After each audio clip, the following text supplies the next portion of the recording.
HMS Caroline was a British Royal Navy light cruiser launched on September 29, 1914 at the Camel Laird shipyard in Birkenhead, entering service just a few months into World War I.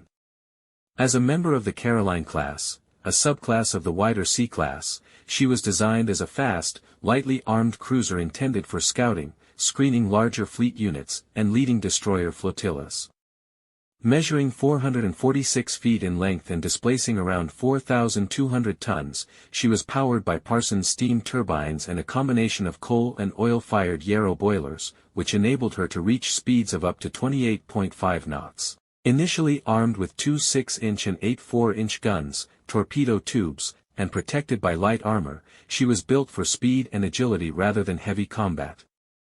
Commissioned in December 1914, HMS Caroline joined the Grand Fleet at Scapa Flow and was assigned to the 4th Light Cruiser Squadron. Throughout the war, her primary duties included reconnaissance, screening battleships from enemy destroyers, transmitting signals during fleet operations, and patrolling the North Sea to monitor German naval activity. She operated in harsh conditions, often in heavy seas and under threat from both surface raiders and submarines, taking part in exercises and patrols that maintained British control of the North Sea.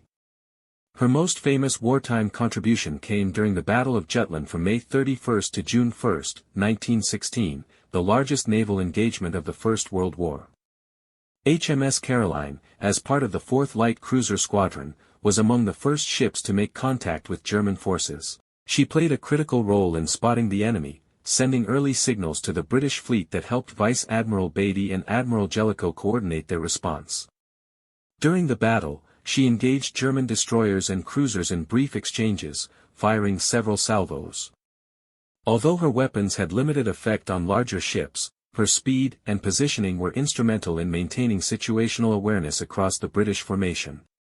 Despite being involved in dangerous frontline action, she suffered no serious damage during the battle and had no major casualties. Following Jutland, HMS Caroline resumed her wartime duties with routine patrols, fleet maneuvers, and escort missions, including operations related to anti-submarine warfare as German U-boat activity increased in the final years of the conflict.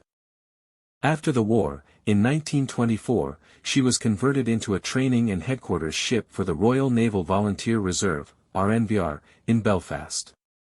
Permanently moored at Alexandra Dock, she served through World War II and into the Cold War era, functioning as a shore establishment, HMS Caroline, RNR, and helping to train generations of reservists. Remarkably, she remained in service until 2011, making her the second oldest Royal Navy ship still afloat after HMS Victory, and the last surviving British warship from the Battle of Jutland. Recognizing her exceptional historical value, a major restoration project funded by the Heritage Lottery Fund was launched, and she was transformed into a museum ship.